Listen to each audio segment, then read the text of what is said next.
Thank you very much. I am really privileged and honored to be here today speaking to all of you. I think all of you are very established entrepreneurs and of course very esteemed government officials present as well. Thank you. So my name is Mark. I'm from Singapore. I spend time in the United States and I spend time in Europe and I spend time mostly in between North America and Singapore right now. So I'll just share with you briefly of my history, and I think this is more of an open discussion among fellow entrepreneurs, because all of you are not first-time entrepreneurs. You know the pain and pleasure of doing business. So I'll share with you quickly. After finishing my postgrad in the UK, I went on to brought a technology company from concept to IPO. We did it in under 3 years, and we exited at 95 million on the Singapore exchange. So that's about, I think, 70 million US dollars. And after that, I've been an angel investor, and I have been also investing in my own company. So I have a VC fund that I set up together with my South African, one of my partners is South African, the other is a Japanese. And his company, his name is Shuhei Morofuji, and his company is worth about 1 billion US dollars now in Tokyo. So our job is we create companies over and over again.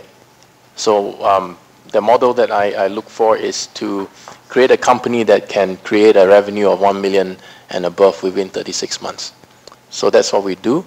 Currently, our third company will achieve that goal soon. We have 10 companies in our portfolio, and within 36 months, we want to achieve 1 million, and we spin it out of the company. So we repeat. We only repeat what we are good at, and then the rest we leave it to other people. And as you already know, there's nothing glamorous about being an entrepreneur.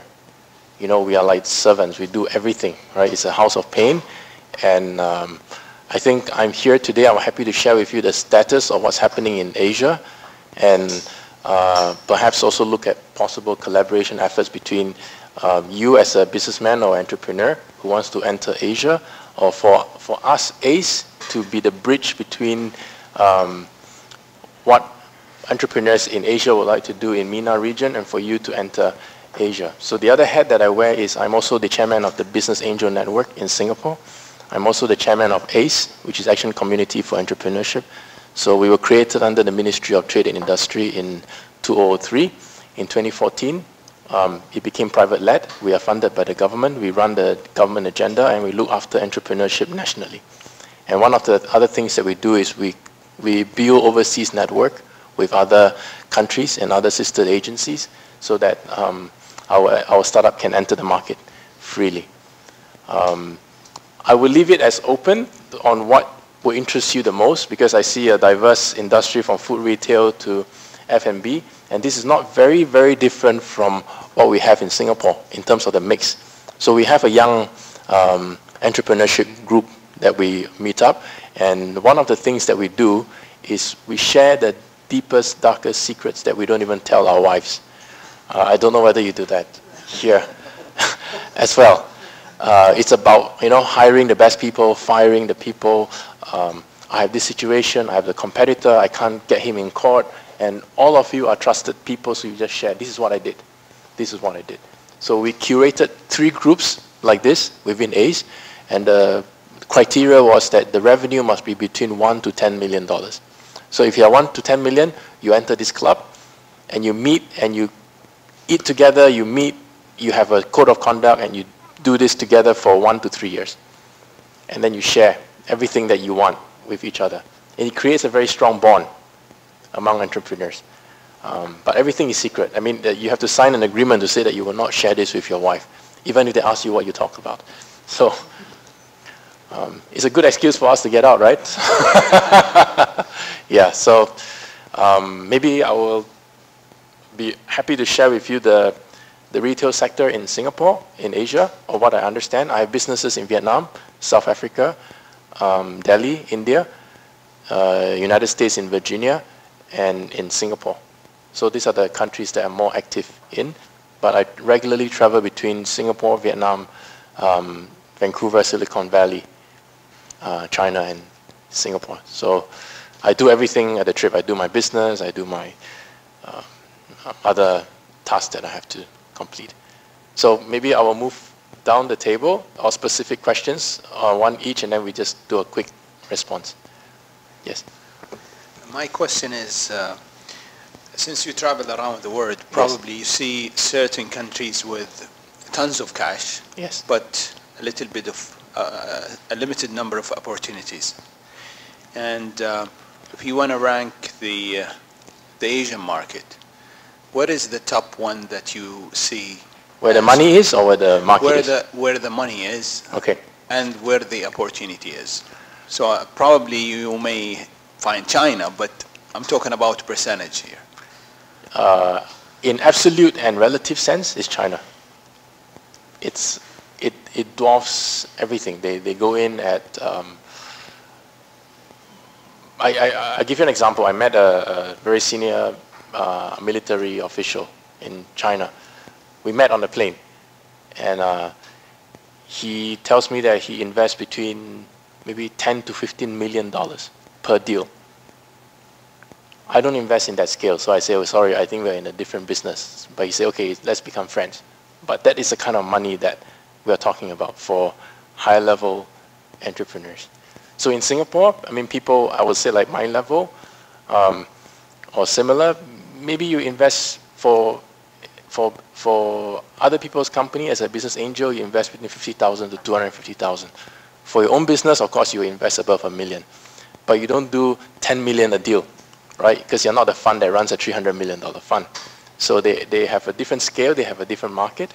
The entrepreneurs in China do not look outwards. So for example, their most famous application is the WeChat. Are you familiar with WeChat? WeChat. Yes, WeChat. So they do everything. And right now the US companies in the Valley, when we met, they're trying to understand WeChat so they can copy in the Valley. You know, so things are changing. Things are changing very quickly. So to answer quickly, in absolute sense is that, but opportunities, I would say for the next year to 5 will be Vietnam, followed by Cambodia and Myanmar in the ASEAN region. An investor, if he's looking for an opportunity, should be flying to Vietnam searching for good opportunities? Yes. Yes. But it's very difficult to do business there because it is like China 10 years ago. Okay. Everything is under the table. Oh my God. This is not recorded, right? You have to, I can share with you on the side how we do business there so that we don't get into trouble, because in Singapore and in America, bribery is illegal. So you want to be clean when you operate there. Yeah.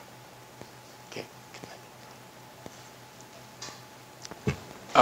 So by virtue of the field we work in, I'm very interested in the ecosystem in Singapore. Yes. It seems it's very healthy. It has outsized impact for its size. So what were the drivers that fostered the growth of the startup and especially technology ecosystem in Singapore? Sorry, can you repeat the second part? So the drivers that helped grow the startup and entrepreneurial ecosystem in Singapore. Okay, I would say that one of the drivers is, of course, the government. The government has put strategic bets and support for the system because the market is small. And because we are small, we can be nimble. So it's easy for us to give a mandate and everything get passed down quickly, and then we can change our policies very quickly. But we also get accused of giving too much support to the startups. But for us, maybe we say it's okay to make a mistake by helping more people than to help less people. But we are learning as we go. We're learning ourselves, we're learning from other ecosystems so that we know how to fine-tune the system of who to help and who not to help. But in the startup region, all governments should continue to support it because it is the future of all businesses. Without the startup, there's no SMEs. You know, without SMEs, there's no MNCs, multinational. So we need to always seed the growth area in a startup. Great. And since we have the gentleman from Semia here, if you can just double down on what was the role of the government, what kind of initiatives, and more on what they didn't do instead of what they did do. Yes. Okay, so one of the things that worked was to be very actively engaged with shareholders, to be an enabler, but not the person trying to do everything.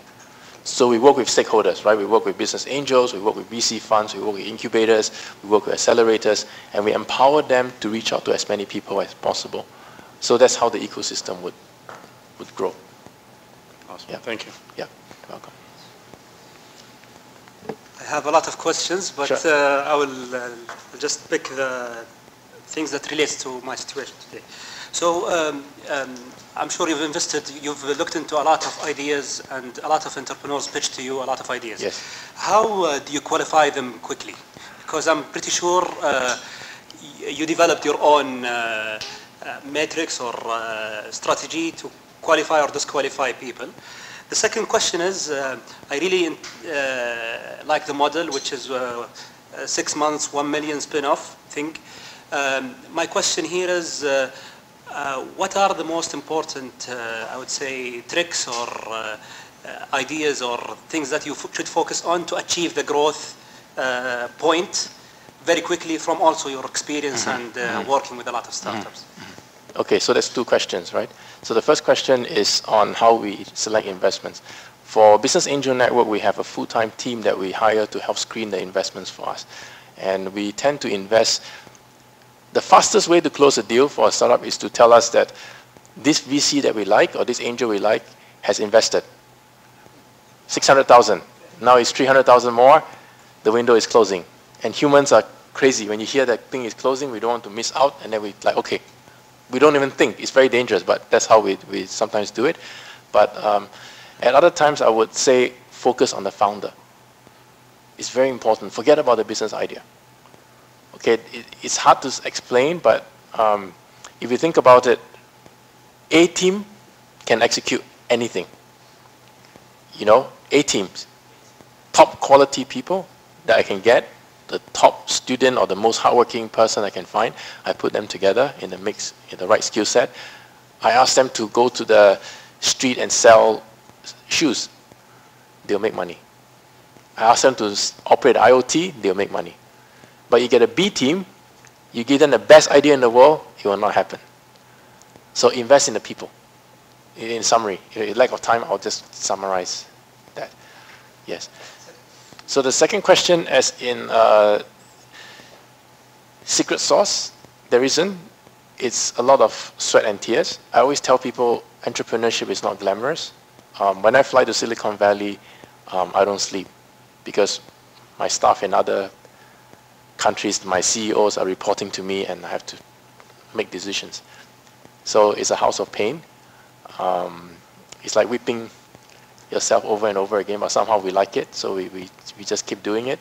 And I think the other part is about, I don't think we have the magic touch, but I think we have the good team. We have a good system in place to make it happen. And if I tell you that everything I touch is $1 million revenue, then I think I'm bullshitting, right? In our company, our success rate is about half. It's half. The market average is about 10%. For a second-time entrepreneur, it's about 30%, but we have achieved half. Yes. Yeah. No secrets? Good system, good people. So I'll give you an example is, I went to Vietnam for the first time 2 years ago. I went to the capital. I met up with some of the government officials, and then before I was flying, I asked the driver to drive me around, and then I went to Ho Chi Minh City, and I thought, okay, I think there's a market for this service and this product. So my analysts would run the numbers, and they'll come back and they say, no, it cannot be done. And sometimes I'll say, no, I'm going to go ahead anyways.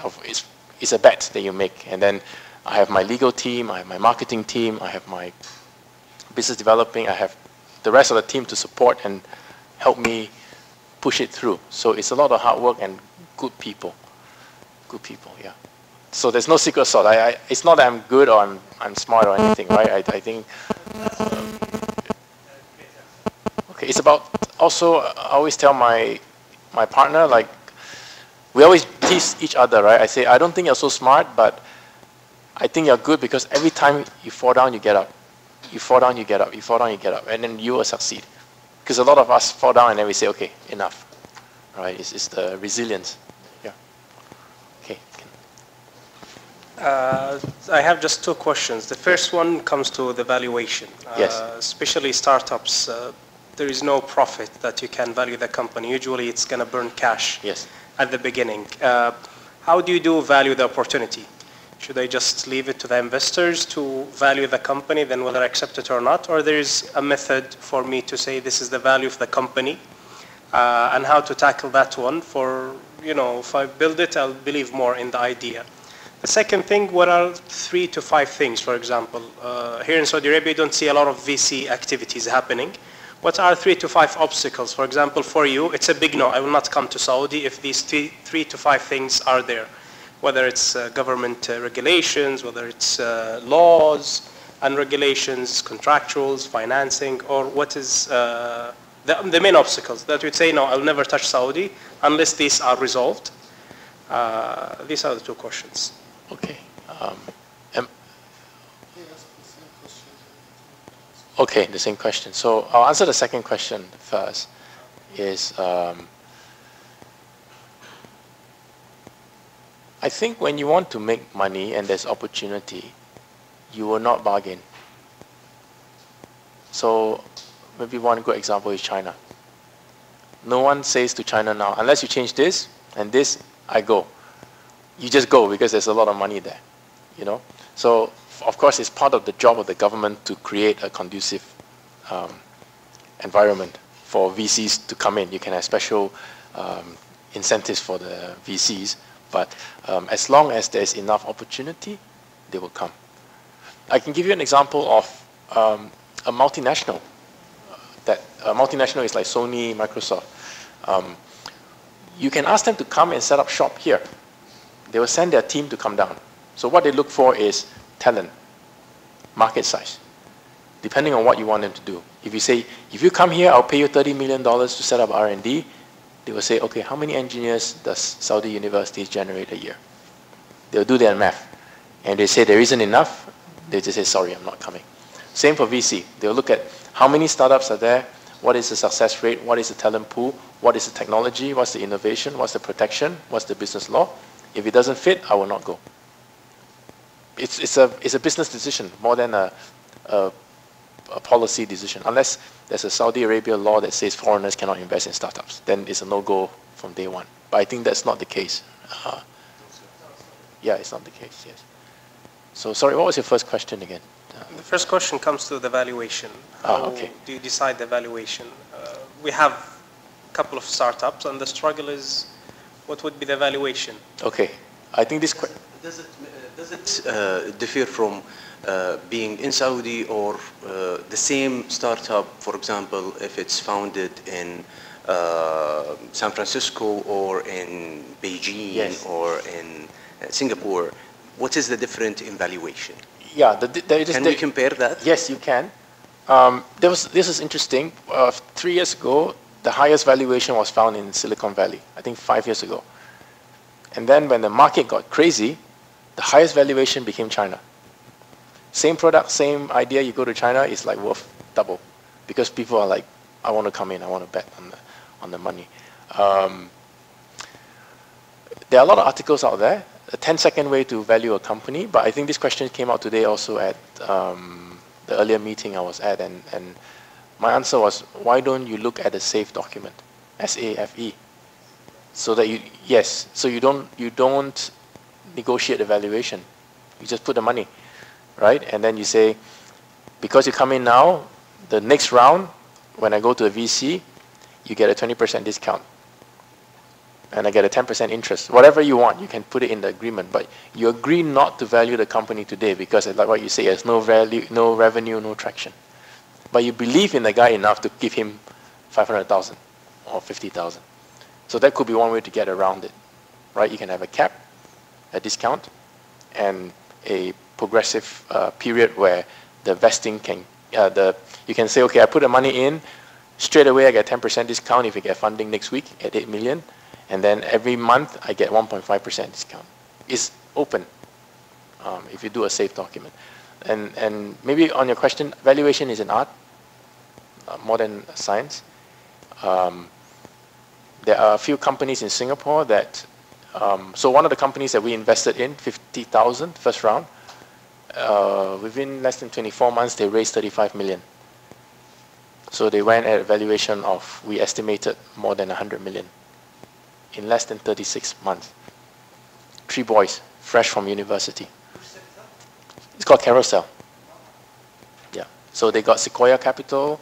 And the other way you can do it is to get a very famous person to invest. So another company did it as he met Eduardo Severin, Facebook co-founder, $5 billion net worth.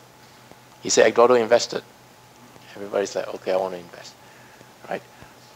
We have very interesting deals. In fact, one of the deals that we looked at is from Elon Musk's sister. So she's raising money, and we're looking at the deal.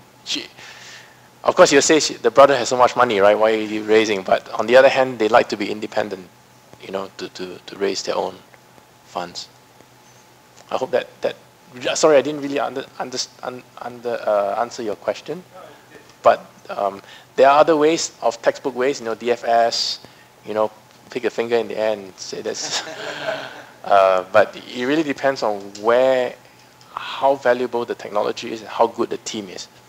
I shared in the other session, if this founder is good, usually the next round they raise, the third, fourth round, people don't ask what business they do. They just say how much money you need. Right? You know that. So that's a trademark of an A team. Working with the VC, yes, definitely you saw all different ideas. Bad ideas that goes very well and good ideas that fail. Is there any change in business fundamentals? Like the business in 80s and 90s, it depends on very solid ideas, very good execution. Nowadays, we see crazy ideas that in one day roam all the world. And some sound ideas that never leave the ground. So is there any change in business fundamentals here? Okay, yeah, you think like an engineer. I think my opinion is no. If you look at one of the interesting report that talks about the single factor that determines whether a company is going to be successful is not the team, it's not the product, it's timing. The right thing at the right time, boom. So as investors, we also sometimes, you know, you pass a good deal and then you go, why didn't I invest? Or a deal that was so good at first, it failed, right? So the other thing that I recommend is invest together. You know, sometimes when I look at a deal and I'm not sure, I look at someone I trust and I say, will you put money in? And if we say yes, then maybe I'm lazy, but sometimes I just follow the guy who does his homework. So he can do the same if he trusts me. So that's one thing you can do to invest together in people who are more knowledgeable in the industry. Okay. I'm going to ask a question from the entrepreneur side, and mainly, and Saleh asked about valuations. I'm going to ask about exiting, and I personally struggle sometimes with a few. I've closed more companies than I have exited companies. Yes. Then. So when is there a science behind this, when to exit and how to exit, and or is it just circumstantial, or especially if you're a founder and so yes, forth? I think it's you can both. Elaborate a bit on. I think it's both. Yeah. I think it's in your gut. When you think that you want to exit, somehow the energy will go out and somebody will come and say, I want to buy your company, right? I don't have an answer. I think it lies in you. If you're tired of the business, then exit. If you need the money, exit. If you want to invest in something else, then exit. If not, you should keep the company. It's really up to you because nobody really knows. It's hard. Every day is hard. You know, every day is hard. I can only share with you my personal experiences with my friend's company. They've been around for about 20 years. I wouldn't name the industry, but they have been making a lot of money. So at that time, they had a lot of offers to acquire them. They own like big buildings. And they said, no, I'm not interested. But when I met my friend recently, he said, do you know a buyer who wants to buy my company? We are tired. My sister is fighting with me for the control. My mother is old. My father is old.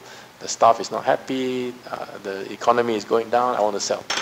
So It all depends on your yes, owner situation. yes. So if you're really serious about selling, maybe you should get a broker or professional to help you find a buyer. Mhm. You know, if you are thinking of exiting, but you can have your own price, how much you want to sell it Great. for. Yeah. Sorry, I can't help in that. No, this is very clear. Yeah. Thank you. Okay. I think Can I ask you the same question, almost the same question as Abdul Muhsin? Now, we have a lot of businesses that I would say near break-even. They are making money, Yes. but it's not enough money to be sold. Yes. And is there some sort of a pool that you gather all these companies that you sell them in a sizable ticket? Is there a process in place in Asia that does this kind of job? Funds, maybe? Yes. PE funds. PE, private equity funds. Okay. Private equity Even if funds. it's small size, because small size is not really worth it, the due diligence and the, small size tickets, it's not really encouraging for a lot of investors. You never know, because the name of the game for most private equity is, I have a $200 million fund. I'm going to buy all the companies in this sector, and I'm going to IPO it. If you happen to be in the sector, you can say, okay, mine is worth, take it. Because the PE, usually they want control, right? So if you look at the right PEs with the right mandate, sometimes you can, yeah. Okay, thank you. Yeah. Mazen and Saleh and also Nawaf and Abdul Muhsin asking the same question about entry and exit.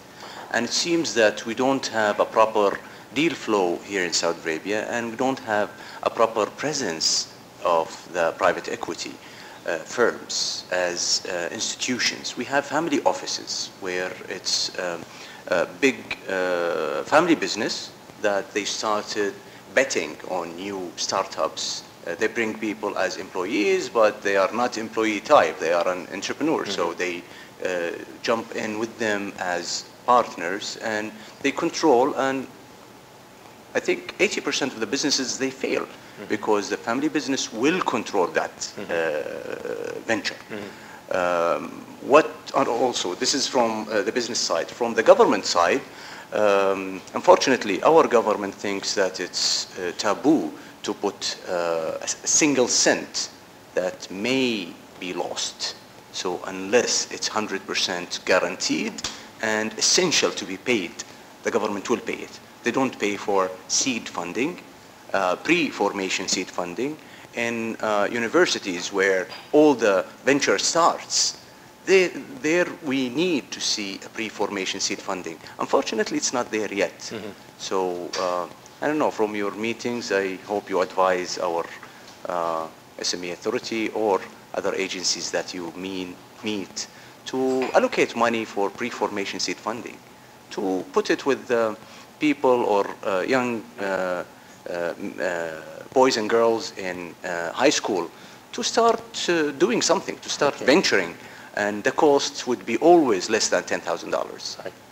So Okay. your thought on that? Yes, so I can only share my view. I think I'm very privileged to work with SMEA team and the brightest group of people who are very progressive. So I'm sure they will do what is necessary. Very different from the run-of-the-mill bureaucrats in many countries that I work with. So it is a very good sign. Okay. Yes. I will not, I can't speak for SME. If doctor wants to take over, you can. Yes. And يعني عندي opinion يعني we have a gaps when it comes to يعني equity, and by the way, we did a few months back a workshop about exiting. I don't know if anyone of you guys attended that workshop. Okay. We started at the beginning of the year association, it's Private Equity VC Association, and there is around 30 people from the both VC industry and private equity, and they are evaluating the situation and they are giving us the challenges they are facing, etc. So basically we asked them to come and we told them, okay, form this association, we will fund you and we'll give you the license just for the next 3 years. Just give us your experience because we are the expert in the industry, give us your challenges. So just this is regarding the exiting. So they did a workshop a few months back and gave us the recommendation last month. On the other hand, one of the first project we did this year is related to SMEs funding. So we evaluated the debts and equity in the country. So there is a huge gap when it comes to equity, early stage funding, pre-seed or seed or private equity small ticket. So, you know, today in Saudi, anything below 100 million is not lucrative, and no one in the private equity companies in Saudi, they are going to look at it. However, in other countries, in more mature ecosystems, no, you'll find small tickets, private equity, any companies, and many countries, even in Singapore, in an early stage, they didn't have a VC industry, and they never had a lot of access to funding. But the government intervention, and this is just one of the learnings we had from the other countries, government need to intervene to attract more VCs and to help the PEs. So the focus this year for us had early stage funding. So I think the first fund Munshaat inshallah will do, and hopefully by 1st of September it will be launched, is a seed funding. Before Ramadan, we gave our first fund to King Fahd Petroleum University. We funded 30 projects there, student projects. It was a grant. And this is the direction, inshallah, we are going. Another thing was missing, and this is a big challenge for us, is the grants. A lot of grants were given to companies. So for example, in Ireland, if you are an entrepreneur and you are in the feasibility study phase, they could give you a grant up to $50,000. So it will help you to start. If you have, if you want to do R&D or innovation, and this innovation not necessarily to be technology, it could be a product, it could be a new business model, or etc. They will give you a grant. In some countries, which reach to $500,000. So there is a lot of intervention government could do just to stimulate the funding and entrepreneurs, and so I'm very positive when it comes to funding. Inshallah, I think we are in the right track. Sama and CMA, they are very aligned with us, and but it takes some time to convince decision makers within government, that you need to give a grant, or you need to take the risk, and you need to do mistakes. But alhamdulillah, I think we had the right support, and inshallah many of your concerns here, I see it. By the way, myself, I came from the private sector. Only I joined government in 2015. So I was in the Royal Court in Munshaat. So when Dr. Ghassan, he joined the authority, and I told him, I'm willing to join you and to support you, because until when we are in the business and we are complaining, there is a huge gap. So I think the people within the authority, they understand the challenges, but it takes some time to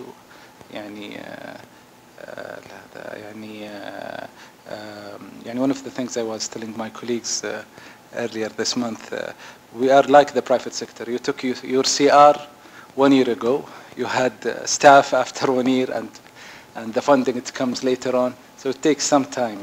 So now we're in the authority, and I think it took, so December 15, the announcement of the authority was announced. In April, our mandate was clear, and this is where our CR, it was received in April. Our first governor was in August. Our first board meeting was in December. At the beginning of the year, we were 25 people. Now we exceeded 100 people. So we have 3 offices. Our need today, in order to do our mandate, we need minimum 800 people. And this is minimum. And today we have, still against government, they give you only access to 180 people. So, بس إن شاء الله إن الأمور يعني متوجهة. ها؟ Yeah, that's why we brought Mark. Within 6 months, let's do exiting. One important point with regard to the empowering of, we started 6 years ago or 7 years ago, we started an elevator pitch competition. It wasn't there in our region. We don't speak to each others. I don't know, it may be part of our culture. So we tried to break this. We struggled, but it's much better now. I mean, the industry is much better now. People are starting to talk to each other, knowing that it's not, or it's okay to talk about your company. It's okay to approach Abdullah and ask him for money or sell him 10% of your company. Yes. Now it's becoming okay, but 10 years ago, no, it was absolutely a failure, or people will name you so many names if you just pop up with this idea. Or they'll say you are, fashion. It's fashion. Yes, I think it's face saving a lot of times because we don't like to pitch and be a salesman. So there's one thing that I would like to maybe share with you that so many pitch workshop has gone on in the past 24 months globally. A lot of people can pitch like a pro. The story is amazing. When you give the money, there's no execution. The guy disappears. So be very careful as well to know how to pitch properly, but also look for the people who are the shenanigans. To learn how to operate and pitch at the same time. That's very important. Yeah. So. Yes, the fear of failure, especially for male. We don't like to fail, right? Okay, so maybe. Maybe we'll ask you something different. Have you regretted an investment or an exit or something you passed on that it was pitched to you and you said no and it skyrocketed? Yes. Only on hindsight, right? Because you always think that you're right until the market proves otherwise. So I've missed good investments. I've missed good investments. I try not to remember too much. Okay. but jokes aside, I think. I'm sure this is on S&P 500 now. Yes, no, I have missed out on, I don't know if you heard this company called Tableau. Tableau, yes. Tableau, some of you have worked for Tableau.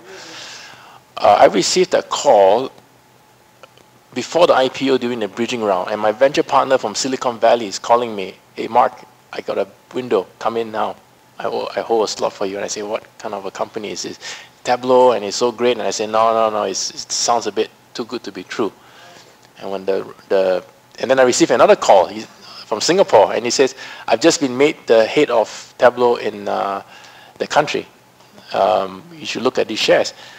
And when the bell went off, ding, ding, ding, the share price hung. Nobody sold. Okay, this is so rare. During the IPO, when the thing goes, everybody dumps and take cash out. This thing went out and it stuck because nobody sold. It's like the market had an error.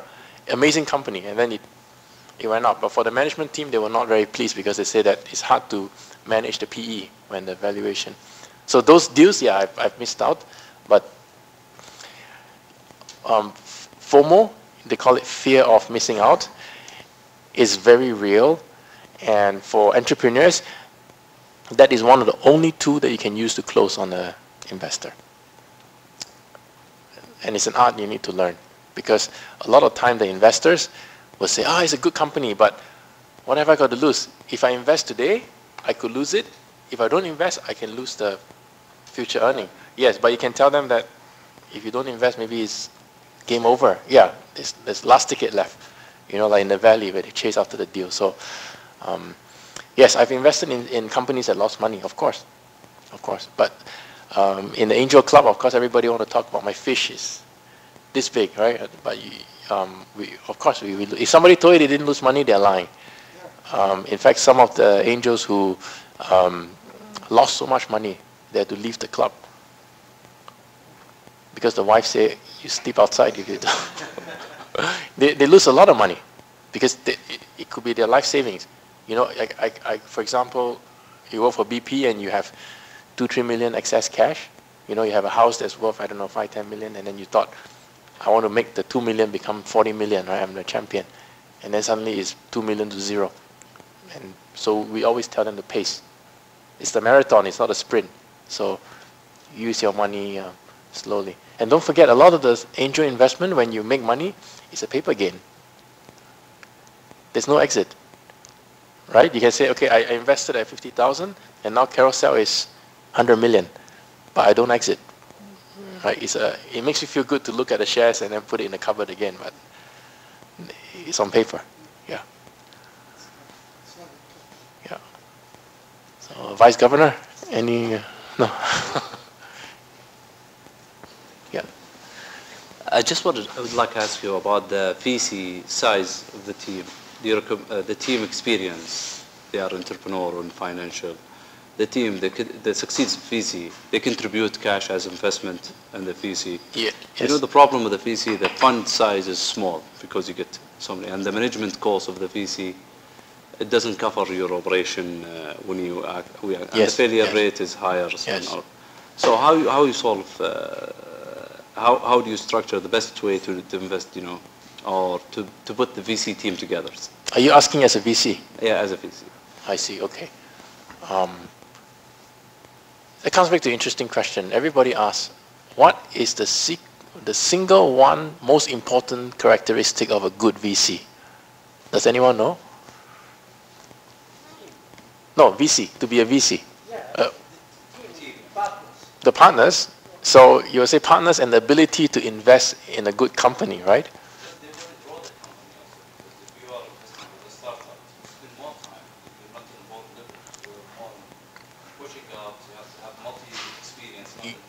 Yes. Yes. Yes.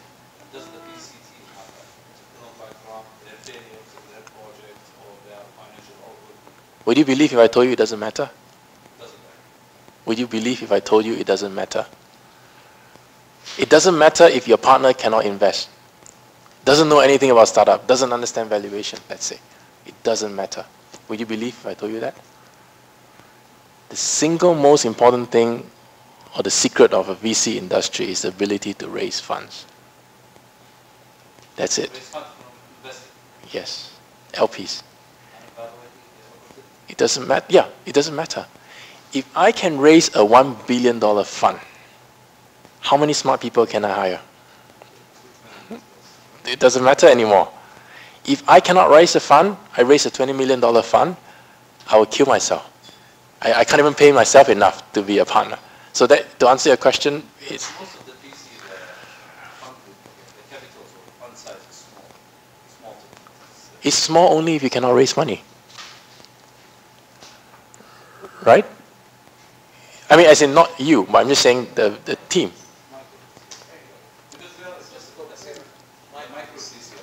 Okay, micro VC. Okay. Okay, the smaller rounds. Okay, yeah, if you're a smaller VC,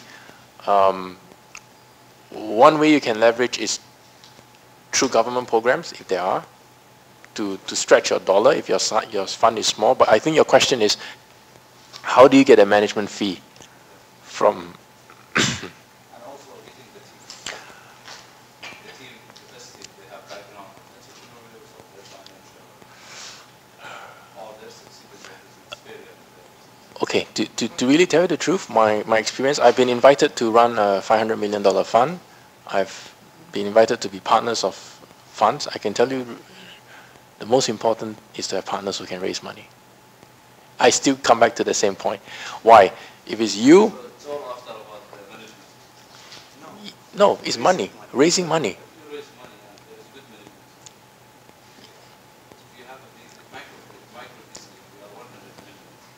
Yes.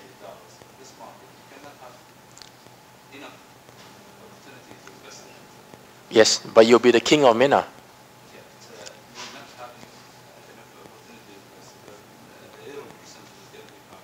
Yes. Yes. So what I see is that there is a couple of VC here succeeding with $10 million fund because they are two, and most of the team they are entrepreneurs or they are Yes. And they help them entrepreneurs, so they are coming with lower level to manage them and spend more time with them and understand how to take their process. The second level for sizable VC. Yes.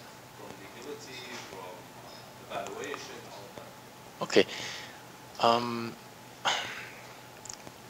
That's a very tough question that you're asking, but my experience is that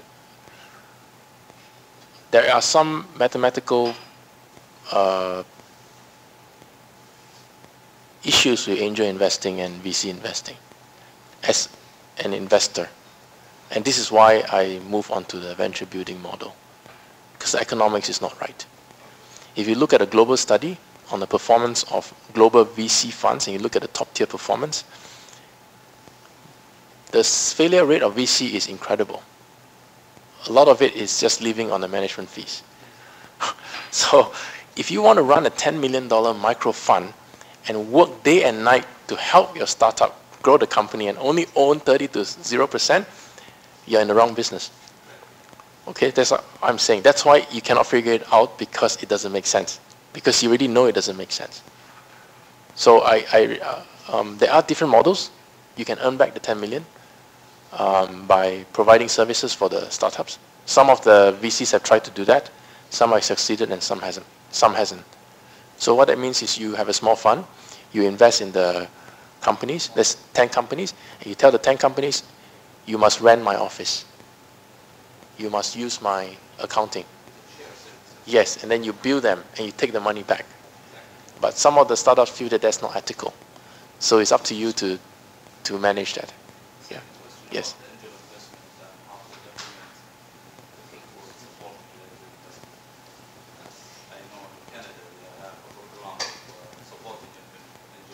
By if they invest and they have succeeded, they have support, or also give them a space in an office or meeting, or facilitate the angel investment. They certify the angel investment. Yes. And they facilitate for them support. So in Singapore, does this program act, or do you have any program, government program for angel investment? Yes, we do. We have a DTD scheme. We have tax deduction. That's not relevant in Saudi, because I understand that you have no tax here. We have. Oh. Okay, yeah, but other different taxes you don't have. Income tax you don't have, so you don't have that unique problem. But free use of space is not really an issue. Yeah, after a while you'll find that the space is not. It's a commodity. It's the value that that location can give you, or that partners in that location can give you. That's the real value, not free working space or this or that. Because in Singapore we offer, even at ACE, we offer free hot desking space, right? But that's not the hallmark of success. The hallmark of success is to have enough enablers to help lift the startup and give them what they need. Meeting partners, finding good investors, and you know not all investors are good, right? Yes, so. There is no such program certified with the angel investment from the government, or like supporting the program or training program for angel investment? Yes, we do have.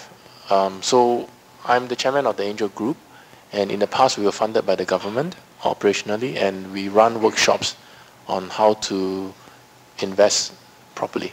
And we also have a few angels who have exited 20, 30 million, and they're running their own workshops to tell people how to invest. And we also work with law firms, because the law firms want our business. So we tell them, if you want the business, you come to a business angel meeting like this, and you sit on the hot seat, and you answer all the questions about term sheet. You answer all the questions of valuation. And if they like you, we will hire your service. So we have a lot of big law firms who help us with that, free. So you can also look at that model. It doesn't cost any money and you learn a lot. Yes. And one big difference when it comes to micro VCs versus standard size VCs is the team is usually very limited. So a micro VC would have 1 or 2 partners, that's the whole team. And sometimes they weigh the management fee altogether. So they're previous executives who are well off, and they're doing it for the carry. So the 1 to 3% management fee is not the goal. The 20% and even if they weigh the management fee, it's even to 30% carry. That's the goal, and that's how they make the economics work. So you can't. Yes. Yeah. I don't know about their model, but globally this is how it works. When you usually have a micro VC fund, it's usually not a big team, and they're not living off the management fee. Yes, I agree. I think the micro VC funds, the micro VC fund, you usually do a 1 for 20, 1% management fee, 20 carry. You can increase the carry to 0.5 management and 30 carry or 40 carry. The problem is this: you do not see a carry maybe for the next 10 years. Yes. Okay, so the other hallmark of a micro VC fund is usually the investment life is very short. So if you want to do a 10 million, you say, okay, I'll deploy in 2 years. And then you stack another micro fund, another micro fund, another micro fund. Yes, it's very tiring. I'm just telling you. Yeah. Yeah.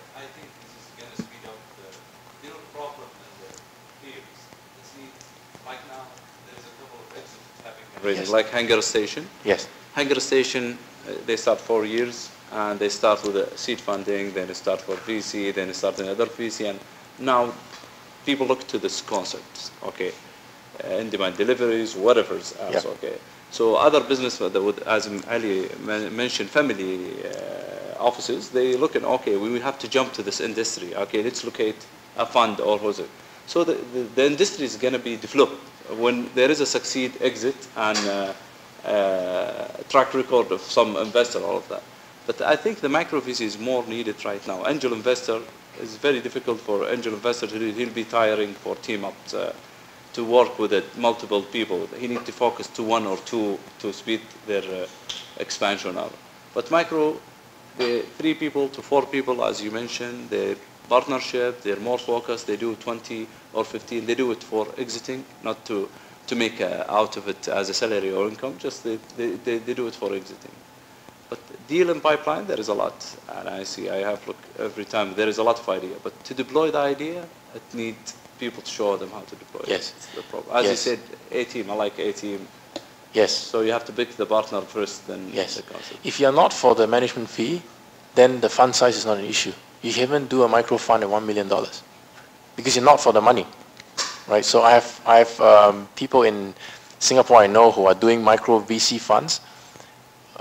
They've invested 40 to 100 companies. No management fee. Why? It's his own money. He doesn't need the money. So he doesn't care about the fee. So we come back to the, I'm sorry yes. to take a longer time, but this micro VC, do you think is speeding more on the investment? And they are easy, they're taking cash action decision, and does need government support as a micro VC because they're team up, they create more jobs and all of that. What do you thought? I can only share because the government decision is made by the government. So I will share Singapore. He's above okay. He's detached. Abdullah is one of the first angel investors in Saudi Arabia. Okay. And he is doing a lot of entrepreneurs. He's not into it. He started from and he helped a lot of stuff. He is one of the beneficiaries of Abdullah's mentorship. And his question is most probably very, very deep. Yeah, I think I'll.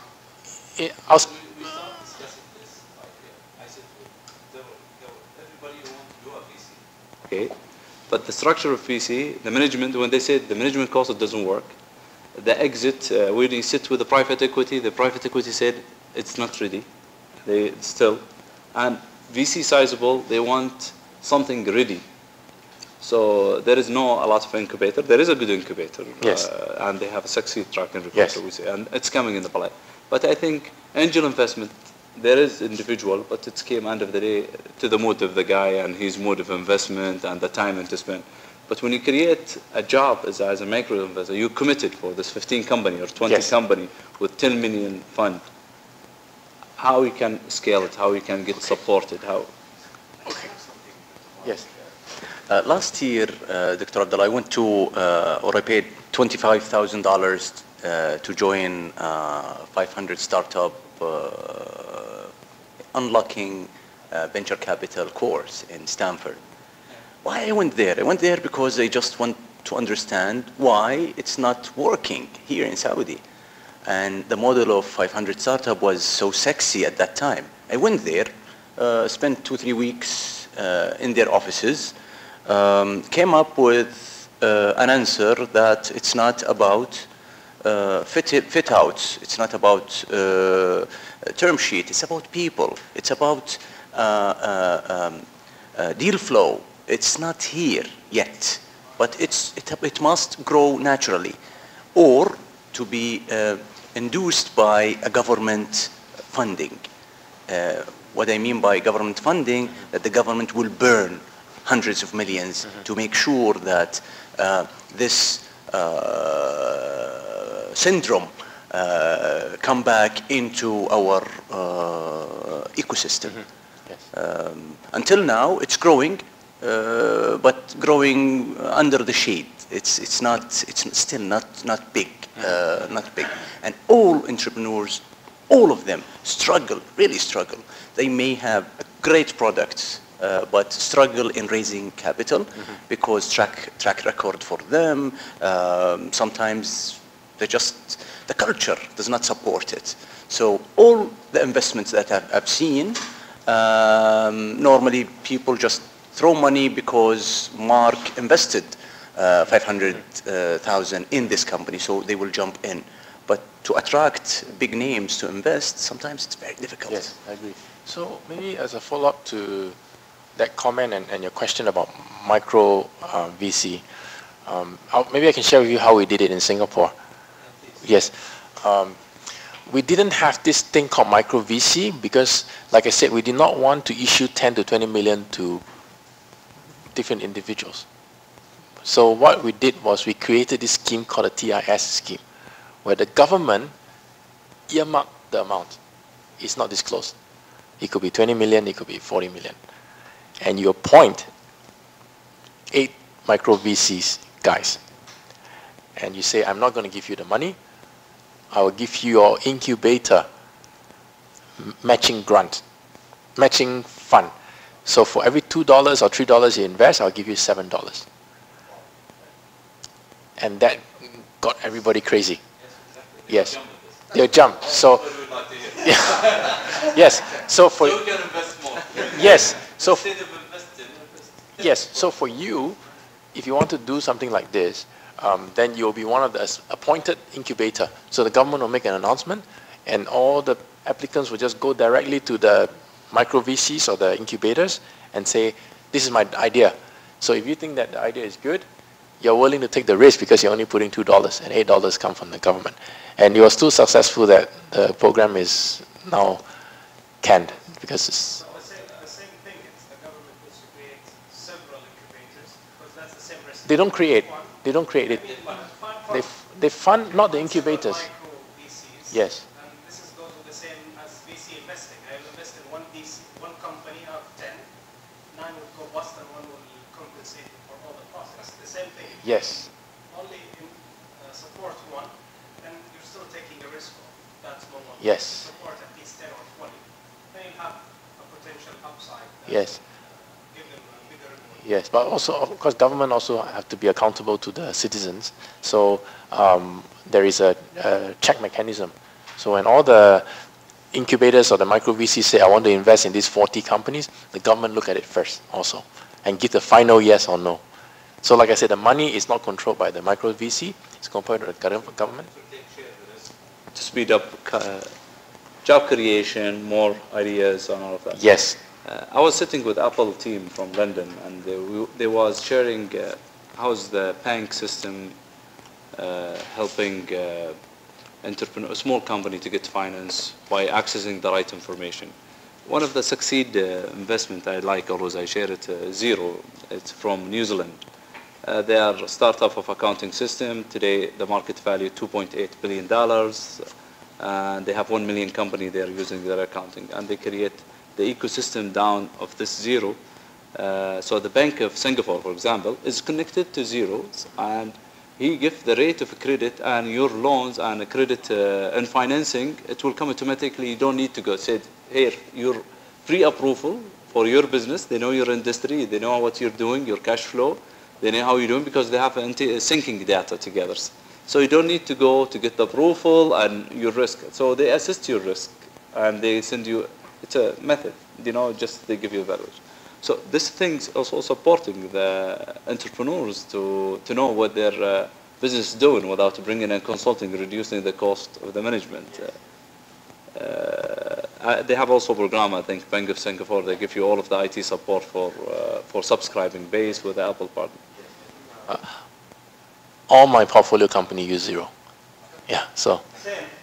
Yeah. It's a prerequisite before you invest. Okay, I think that's a sure sign. Everybody put their money in the. We're going to invest in Zero.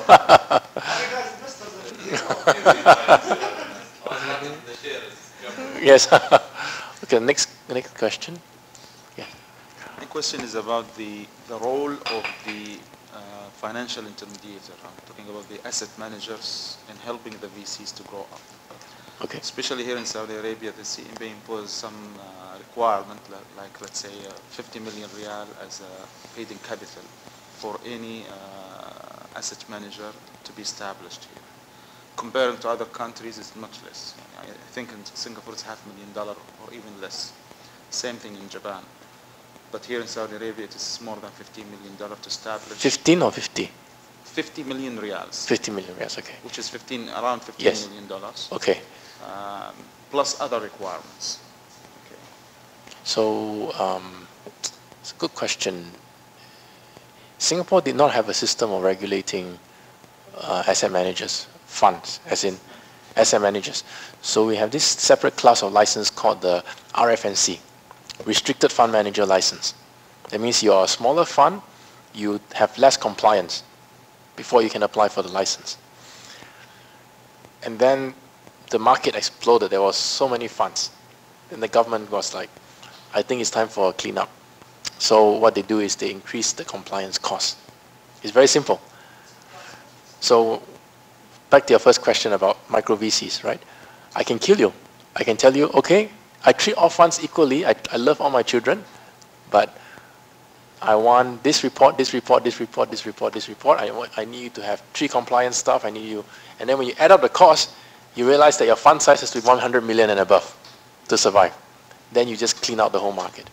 So it can happen, and it has happened for some of the countries for regulating fund managers. The question to the CMA, sorry, the CMA people. Munshaat. Okay.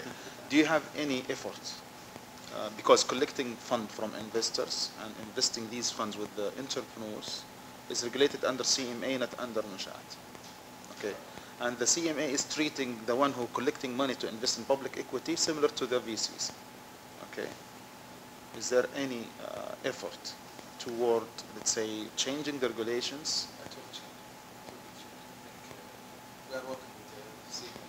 Maybe, if you allow me, maybe we could share with you our funding strategy and the programs we are thinking of. And for example, we do a lot of co-matching with angel investors, and so similar to Singapore and many other countries.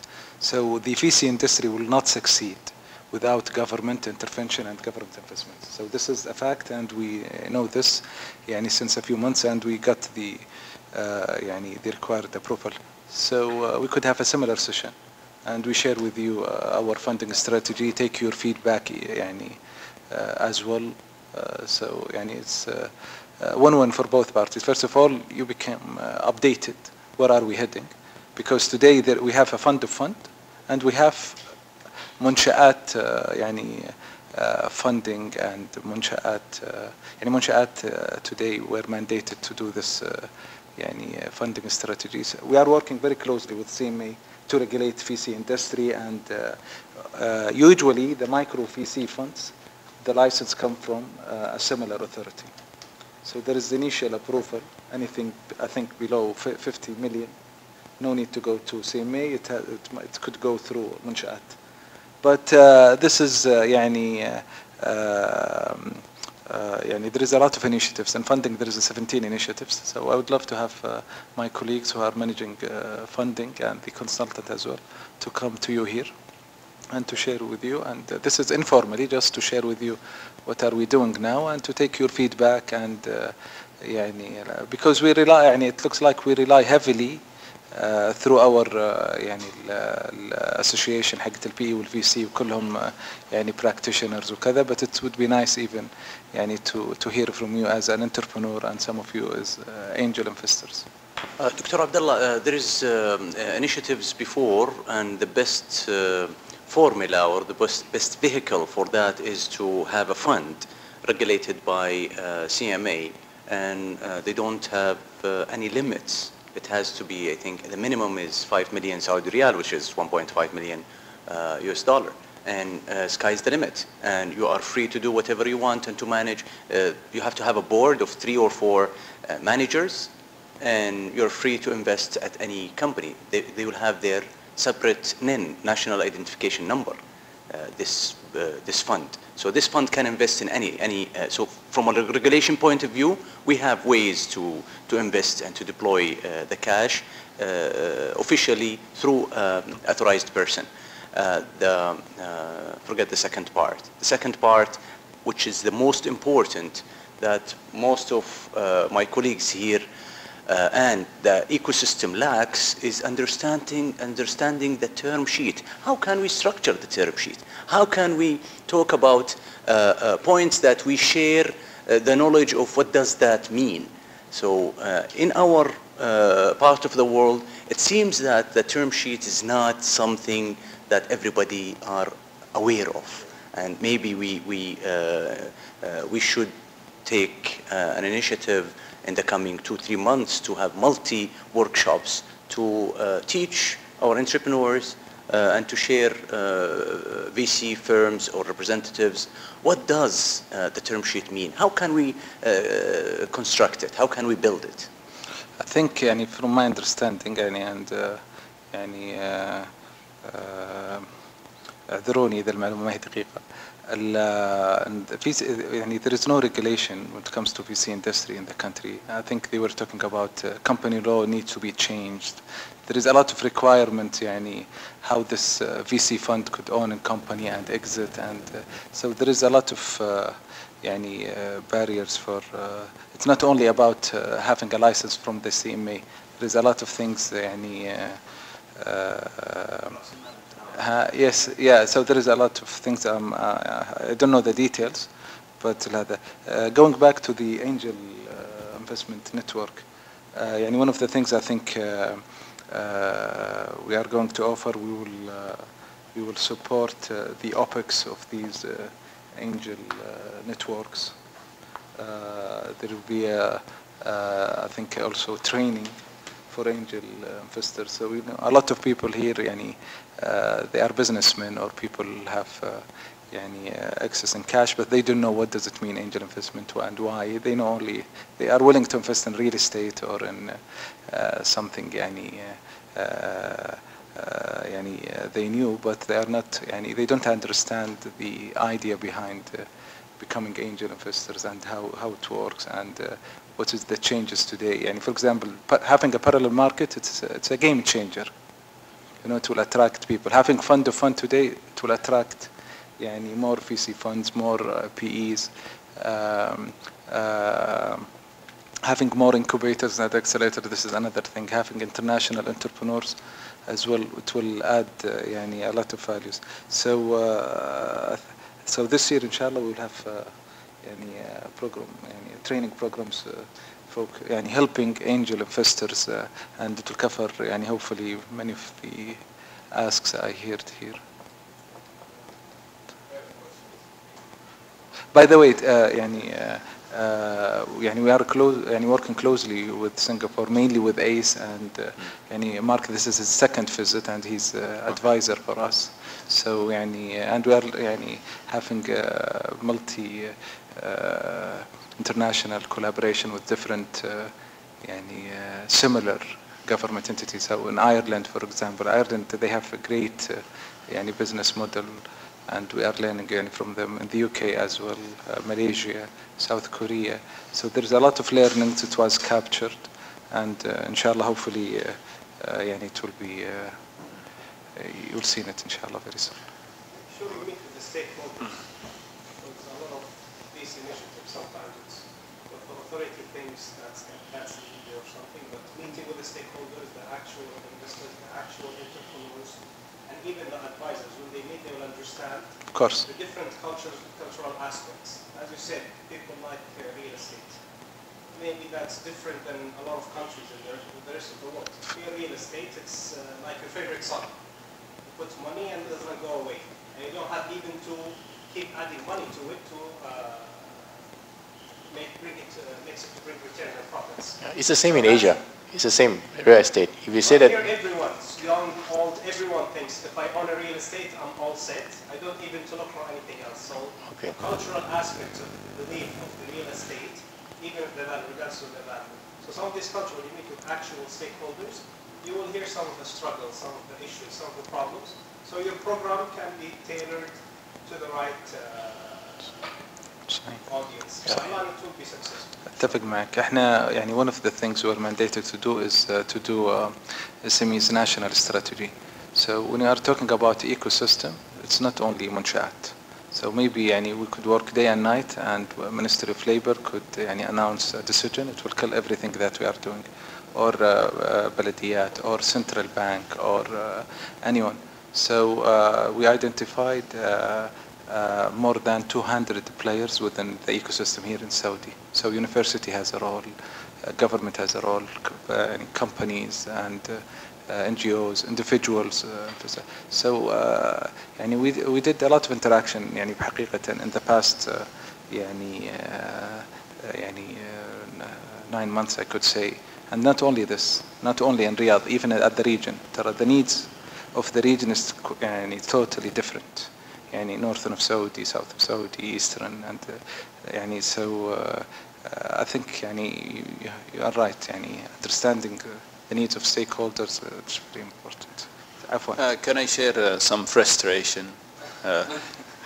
I've been working, I had been working in the banking sector for the last maybe 16, 17 years, maybe 8 or 9 in the investment banking.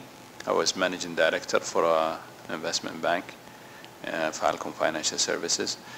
And one of the issues that we had was basically a lot of complications related to the efficiency of the market. And I remember when we first introduced the ETF, what works in the US not necessarily works here because the market condition is totally different. We thought Saudi is an efficient, semi-efficient market, but it didn't. So basically a lot of people go to active management or active managers rather than an ETF. Now, and a few years down the road, we try to have a private equity fund, and unfortunately the General Authority for Tax and Zakat is basically does not really realize the duplication of taxation. So if you have a holding company, invest in a company that invest in a fund, so basically you pay 3 times Zakat directly or indirectly. Now, with these kind of regulations, if you do not fix the taxation implications on funds or the efficiency of the market, I don't think that what works outside will work here. Maybe Mazen loves the technology, he will invest in technology a lot, but believe it or not, Domino's outperformed Google and Apple for the last 10 years. Was there a IT company? Huh? They are not anymore of good. Recently, yeah, recently. But see, a lot of people say they love to gamble, especially in the, if we're talking about VC, they would like to gamble. They want to make sure that they make a lot of money, multiple X's. I wouldn't say greedy, but this is a fact. But there are so many very rewarding investments that are very classic. And a lot of people are not seeing the entire picture. I think there are so many things that need to be fixed, starting with our kitchen, the market, the authority of regulations, and so on. And that will pave the way to have a very successful environment. I think if you guys work together and finding what made Singapore successful in its arena, not taking a very simple approach or a very narrow view, but taking the entire picture, because this is what makes it work. And this is our problem in Falcom when we introduced ETF. We overlooked the market side. We looked at the customer side, but the market is far more important to look at. I think on that question is about, all the great minds in the room, we will come out with ideas. So it's about learning from each other. Last year I received a call from a New Zealand government. They wanted to talk about certain investment policies. And we were learning from each other all the time. I'm learning from, I'm sure we'll come up with something new, something innovative here. Maybe I'll share quickly on one of the ways that some of the micro VCs circumvented the CMA license. There are ways to do it. You can apply for a company, CR, get the LPs, invest the money as paid-out capital, appoint a board of directors, and that company operates as a fund. But actually it's not a fund, it's a company of 5 shareholders who put $1 million each, and they own shares. So you can issue shares to the LPs. But of course, if the regulators don't like that, if it's too common, then they will start to clamp down on such things. But you can take ideas and innovate as the policy is changing. So that could happen. On the mindset of the people, I think in Asia people are crazy about real estate as well, and you can't fight the environment. We have to blend in with it. So I always tell my startups, if you want to raise mobile app, you tell the real estate guy, my mobile app is $1.3 million. It comes with a $1 million house. Then he's like, oh, I'm buying a nice $1 million apartment, and $300,000 for the app is for your development. Sometimes you just have to go with the flow, or find applications that your app can benefit his business. Because this is how people work, right? You always sell the benefits to them and not what you want. You want the money, but the investor wants something else. Some investors don't care about whether the startup make money. They just want to be able to tell their friends that they invested in that company. So whatever works, Yeah. Sorry, next question? Yes. No? Okay. Okay. Actually, I have more than 16 questions for all of you here. It's just that I happen to be on the hot seat. The last question today. Yes. Crowdfunding. Yes. In Singapore. Yes. Is it big? Equity crowdfunding or crowdfunding? Crowdfunding, online funding for SMEs or startups like real estate. Is the government supporting crowdfunding? Like Belgium right now, very, very big support for crowdfunding.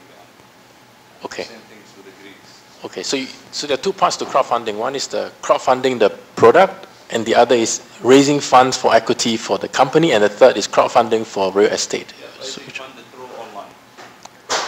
It could be both debt or equity. It's there in Singapore. When we were there, yes. We started. It's normally equity. It's equity. Yeah, equity. Yeah. So it could like be a Kickstarter supporting people. Like what he said, people like to go for gambling. And they like the product, they like the product of the concept. So he uploaded online and he talked about his concept, and he gets funding from individuals for crowdfunding. Yes. How the government regulates issuing shares? Okay. So maybe I'll start with 3 parts. First, crowdfunding, as what you see on Kickstarter and Indiegogo, is not equity crowdfunding. So that is allowed. I think Kickstarter only accepted US companies at one time. Kickstarter is something different. Yes, it's something different. Yeah, but there is a crowdfunding product. Yes, there's a crowdfunding product, but I think Indiegogo or Kickstarter has launched a Singapore Kickstarter. Singapore Indiegogo. So maybe you can lobby for them to come and launch a Saudi Kickstarter, Saudi Indiegogo. So that's one, yeah, that's one part. The other part is 2 licenses for that. One is, I think, Funnel, and the other is Funded Me. I can introduce you to both of the co-founder. One is Andy, he's a Cambridge boy, and his wife was a former minister. And the other is our partner in Wibansi. We let them manage our deal flow. And MAS is our regulator, and they have a new program called the Sandbox program, the Sandbox. Yeah. So we say that you can play in the sandbox for 6 months. You explain to us how it works. We let you go first, and then if it's okay, we will give you a conditional approval. So we let you try. We don't say yes, we don't say no. So it's an experimental program. Does the government so easily the regulation of that? Because you know it's equity when you mentioned, and the Ministry of Economics, how they support it, or the government, how they deal with this as a government? This will be under the Ministry of Finance, because the MAS is under the Ministry of Finance. It's not under the Ministry of Trade, but they will make sure that the boxes are checked. Okay. So they have a checklist. So the person who holds the license has a big liability. Yes, because one of the rule for listing a security and listing the price on the public platform under the legislation requires the entity to have paid out capital of 200 million. One of the part in the legislation. So the MAS have to come in and try to modify it to enable the companies to do equity crowdfunding. Yes. They license Sharia compliance as well, crowdfunding. Mm-hmm. Yeah. Malaysia as well. Yes. I think this product is helping to reduce the angel investment and also getting alternative funding. Yes. Save the time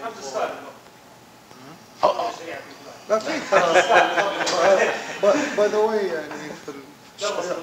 the history of early Islamic finance, there was some contracts, even Rasul sallallahu alaihi wasallam, Prophet Muhammad, did some contracts of istizra' wa istisna' when they had الحرب لما تعاقدوا معهم على استصناع الدروع والسيوف. But I believe the issue for crowdfunding here is a trust matter or proving the eligibility. Apart from regulation, regulation involves some areas in regards to AML and counter-terrorism financing. But I think this issue can be overlapped by selling tickets or products, pre-launched products. And it has to follow some certain aspects in terms of production or trading, conventional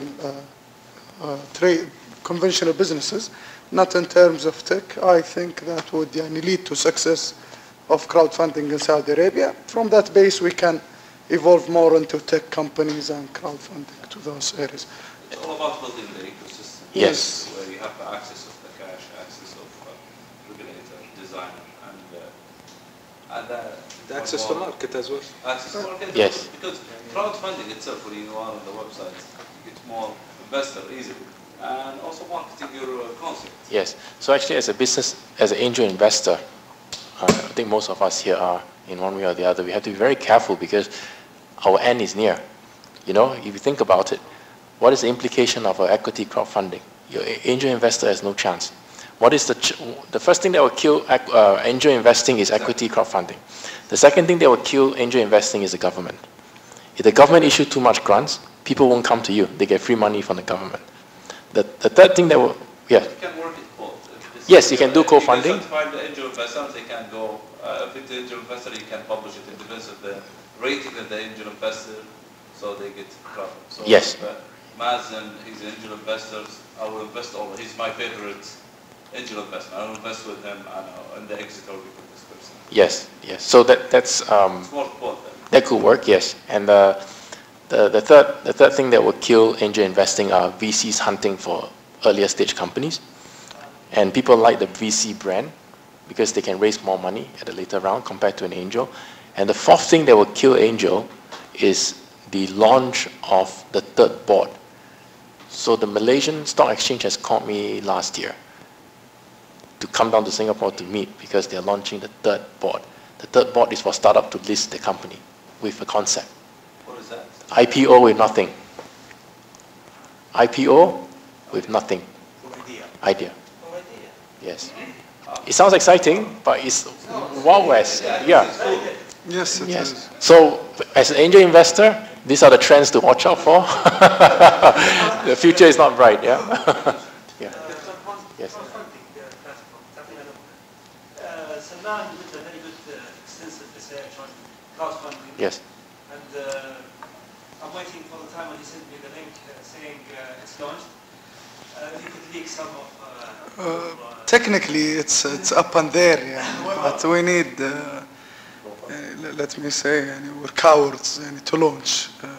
Maybe any braveness of the entrepreneur to launch. As long as we're not doing anything that involving criminal activities or something against. Let's help you. Some? Let's help you. والله we would love بالعكس. لأنه إحنا وسامة وسيمي we classified crowdfunding to there is debt, there is equity, there is a third model to be under the umbrella of منشآت. And we are willing to... والله بالعكس we would like... We're going to find opportunity to invest if there is a crowdfunding. The government will give you money to invest. And we worked with our first campaigns to be launched. We had worked with 3 campaigns to be launched to evolve that. Going back to the culture aspect, what is applicable outside is not applicable for us. For example, you need to start with some social initiatives and you prove those social initiatives are happening or they have done or executed as per promised, and then from having this traction of multiple successful stories, you would build the trust of people in that platform, and from there you can ignite the spark for crowdfunding. But crowdfunding evolves many areas or many aspects. Started with a campaign to promote stopping the waste of food, because here in Saudi I think we are the biggest nation in wasting food. No, I believe in ratio, in terms of population, we are the biggest country with food waste, and this can be an issue for us down the road with the growth of population. So what we try to do that placing big trash cans on the top filled with rice. And the campaign was saying it should be placed in rice restaurants, which are familiar here in Saudi. And there was a sign next to this big trash can saying, if you didn't like what you've seen, support Sahan Mishal to be placed in this restaurant. So your commitment to the campaign is not buying something to get those plates for your house, is procuring those plates for the restaurant and helping this plate to be promoted all over the place and reduce the waste of food. So having those campaigns who are touching some social aspects or cultural aspects would create the spark for commercial crowdfunding or equity transactions. Crowdfunding in the region starts Kuwaiti guy in Dubai, but he focuses on real estate crowdfunding. Refurbishing houses? No, he raised funds for, he go with an institution like they want to raise, he buy art and he publish it, and so he didn't succeed in Dubai. He moved to Spain right now, he's very succeeded in Spain with the crisis. So I think there's one in the back. I forget the name of it. It's just Italian.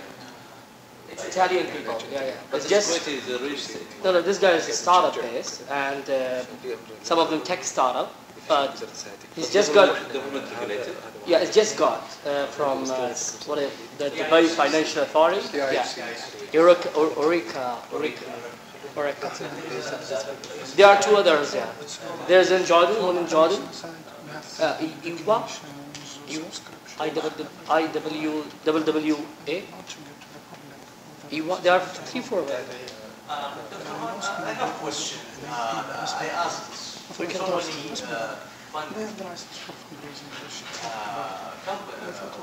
VCs that they are selling their funds. And I always ask them, what is the return that they should expect on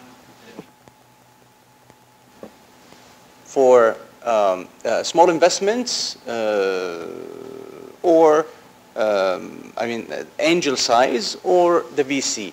And the answer was shocking, that no one of them exceeded 22%.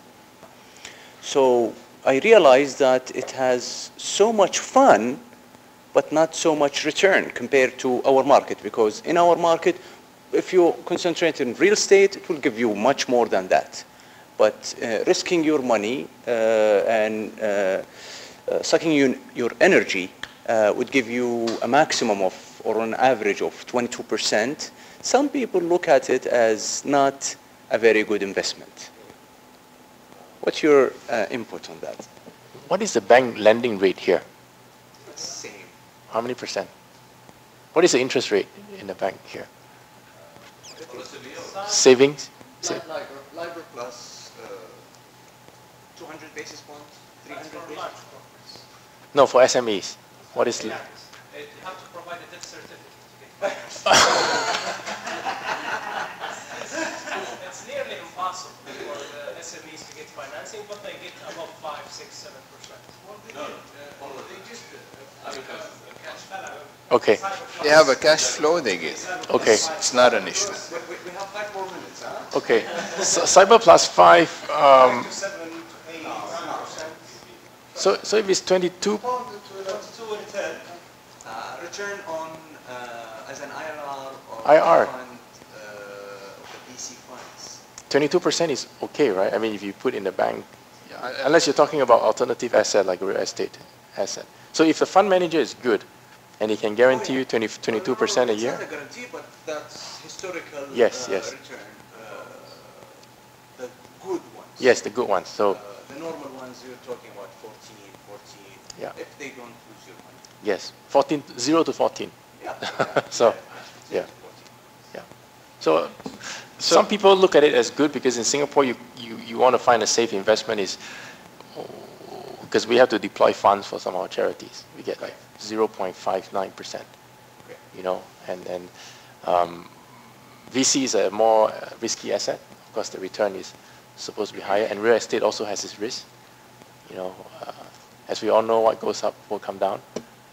So every economy has a cycle as well. Yeah.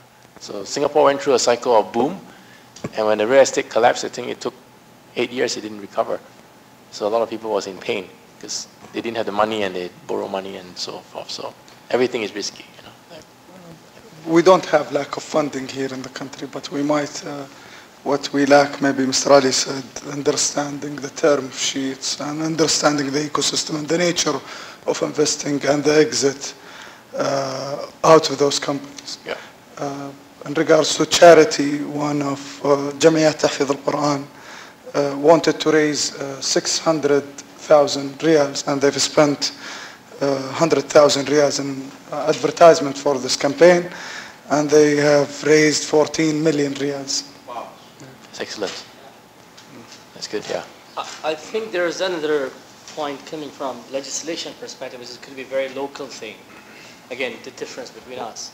I think the trust on investors on SME sector, because of the labor policies, is a bit different thing. So there's an issue of lending and all this stuff, financing, but there's a very specific thing about labor policies. If you see this kind of statistics last couple of 1 or 2 years, you see many of the policies and labor policies focused are affected more on the medium end. So people don't trust investing in SMEs in that sense, in my opinion. This is, I think, the number one factor. Number one factor. So it's not lending or banking and return and 14 or 50% at all, which is very legitimate. But I think there's one very local thing, which is labor policies there. It's our duty as entrepreneurs to create that trust for investing. We don't have another question. In one of your answers to Abdullah, was the key to VC success is ability to raise money. Now, what's the key to raise money? How to reach there? How to be able to raise money? Successful track record, maybe? Yes, there's a necessity. Okay. So a lot of angels, when you see they are successful, they will eventually move to VC because they're actually building their own IRR. Because when you have your own track record, you go meet people and you say, this is my own investment portfolio. I invest in X number of companies. My IRR is 44%. Give me money. Then they raise the small fund, maybe 5 million, 10 million. And then they say, this is my IRR. Give me more money. So this is how they grow into. We have a fund called Jungle Ventures in Singapore. I like the partners, the operators. They started by raising $1 million here, 500,000 there. And now they have closed the $100 million round. You work your way up. There's no shortcut. Yeah.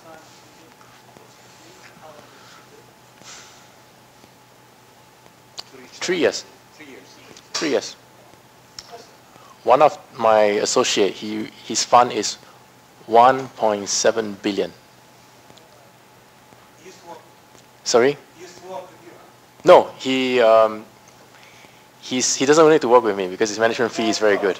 I think he has 2 partners. And it took him about 10 years.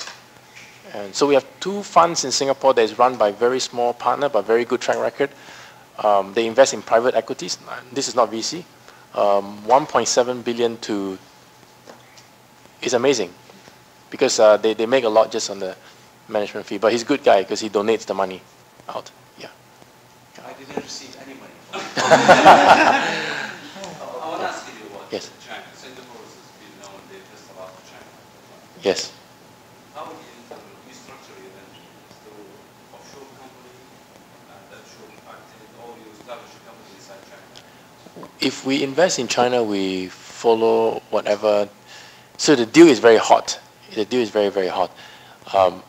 You just be told where to wire the money. You don't. So you establish a company in China. As a. Partnership, or you have an offshore like structure for entering in China because it's a difficult market. It's regulatory there. It's not there. Taxation terms. So for like Singapore to enter China, either you go through fund in China, or you go directly. Okay, it depends on what is your powers? What's your power in the deal? So if the deal is hot, like I said, and you are just a small investor, you follow everybody. If they say that company is Shanghai company and you need to wire your money to this bank account by this time, you just do it, and then they give you whatever shares you take, and then you find out the implication later. But if you are the anchor investor, it has happened in Singapore. One of the VC funds became an anchor in an Indian company. And they forced the Indian company to do a reverse structure. So they reversed the entire India company into a Singapore company. Yes, and then that became a subsidiary and the headquarters became a Singapore company. And that was the condition before they invest. So, yeah, if you're major, you can ask for that. Yes. So thank you very much. Thank you very much. Thank you, Dr. thank you. Han, I hope to see you again, and then you all have multi-million stories to share on our next trip. I'll send you my banking details. I'll send you my bank details. Thank you very much. We want to take a picture, a group photo. Yes. And all the best. Enjoy the remaining of your stay in Saudi Arabia. Thank you. I know it's hot, but drink lots of water. Thank you. Thank you very much.